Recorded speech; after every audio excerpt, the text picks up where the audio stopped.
Okay, welcome back to Nick Lenz's DVD review, episode 13. This is double feature number 2. And double feature for this time is Underworld and Underworld Evolution. There are the DVDs. This is the first movie. This is the second one. Now, despite the fact this is basically vampires and werewolves, the vampire has different mythology than usual. But one thing, they have reflections in this movie. Okay? The only thing that they have in common is basically that they can go out at night, the weakness is sunlight, and they drink blood. Okay. And apparently they have this unusual thing of creating hybrids. You know, half vampire, half werewolf, which is called Lycan in this movie. And apparently there's been this 1,000-year war been going on, and yet this movie is set in, I think it's set in Hungary. I think it's, and you have Kate Beckinsale, that's who this woman is on the cover, this British lady, and yes, her character's name is Celine, and what I've heard about this character, she's named after the Marvel comic character Celine. I think his name was Galito, I think her name is, from the Black Queen Hellfire Club. The only difference is, she does wear a corset. Yeah, she does wear a corset, but she's not half naked. She wears this jumpsuit. Okay, and her character is pretty much a death dealer. And apparently, she gets attracted to this medical student named, I think his name is Michael Carvoyas, I think his name is. And apparently he's a descendant of Alexander Carvoyas, the guy who basically helped create pretty much how came from the origin story. Of course, they actually meet the guy in the sequel. And apparently the main bad guy for this movie, and for half the movie, I don't know who the main bad guy is. It's implied it's this guy called Craven. Yeah. And apparently he has a thing for her despite the fact he has his own girlfriend. Okay. There's somewhat a lot of sexuality both in this movie and the second one. Yeah. I mean, first, Lucian, the guy who's basically one of the oldest Lycans, he bites Michael, and apparently starts turning into a werewolf. And then later on in the movie, Celine bites him, and he turns into a hybrid. He turns by will. Okay. And oh yes, she brings back Victor in the very most unusual way. She just sips of her own blood from her arm. She of course brings up his casket and gives him some blood and some memories. And he's basically, and then when he wakes up, of course he's healing along while he's getting blood poured into him. That was actually supposed to be Marcus, supposed to be brought back, not him. And he is upset with Craven. He's like ticked off because he's unhappy that Craven has basically turned his house into a sex house. He's very unhappy with that because Craven is a bureaucrat and not a warrior like Celine is. Okay, and of course both in this movie and the sequel, Celine explains the war. Now apparently she's only been part of the war for the past 500 years. Yeah, because it's implied that Selenians are 500 years old. And Marcus, who's probably over 1,000 years old anyways. Pretty much Victor. Now, it also basically is implied that in the movie, he really tells her that Lycans killed her family. Which is basically her parents, her sister, and her nieces. Well, her sister's daughters. It turns out it was actually Victor himself, actually, that Craven told her toward the end of the movie. And of course, she later kills Victor for doing this by slicing part of his head off with a frickin' sword. Yeah. After, of course, he gets to a big, huge brawl with Michael, who's now a frickin' hybrid. I do get credit for this movie for that much. The special effects in this movie is really good for, like, early 2000s. Okay. And of course, the movie ends right there, not long after his death. The sequel after a brief flashback takes place in the past, like not long after the war. I think just before. I think it was not long after the war started, which sets up the plot of the movie. This prelude. Apparently, this werewolf had been captured, and apparently, this werewolf was actually the brother of Marcus, a guy who basically somehow wakes up at the end of the first movie. And then somehow he actually comes out. It's actually apparently this is one thing I also forgot to mention.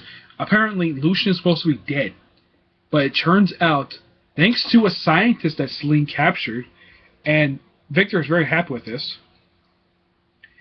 He tells him that Lucian is alive after he tells the story. I mean, okay, that's a bit unusual, but tells him was alive. He does, of course, believe him. He's still ticked off at Craven for basically, of course, Craven's been lying to him all this time. And, of course, Celine broke the rules, she was going to be executed, and she basically found evidence, and voila, she clears her name. And, of course, Craven's punished. All he wants to do is become leader of the house and basically make peace with Lycans. Okay, a little unusual, but it's a reasonable plan. And he will make Celine his queen. Very naive guy, though he later gets killed off in the movie anyways. He gets killed in the sequel. Yeah, he gets killed in the sequel. Marcus, on the other hand, this is something quite over him. Apparently he can grow wings. He can turn from his decapitated form into his normal form, back and forth in the movie. And apparently his father has been alive after all this time under an alias.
And then he said, "You killed Victor." They're like, "Mm-hmm." And of course, Michael shows him the bell. He's like, "Why was Marcus after this?" He just tosses it to him. Of course, he explains everything. His character is really useful. I like his character. I really wish they kept his character alive. And apparently, this is also quite unusual. Despite the fact this prison is supposed to be his home, apparently he got Lycan bodyguards, and he's got a couple of vampire prostitutes that live with him. Okay. And of course, Celine kills both of them in just 2 minutes. And of course, Michael kills the Lycan bodyguards. I think she kills one of the Lycans, and then Michael kills the other one. But when he first meets Michael's like, holy moly, he's like, oh my. It's actually quite funny when he first meets Michael. It's funny. Yeah. Yeah. So, what do I give these two movies? First movie, I give that one a 9 out of 10. The second movie, I also give 9 out of 10. Good movies. Can't wait to get the other two. I would definitely recommend it to people who like vampires, but despite like vampire movies are getting kind of bad rap now because the movies star teenagers. When people think of vampires nowadays, think of Twilight. This has nothing to do with Twilight. This came out years before Twilight. The first movie came out in 2003.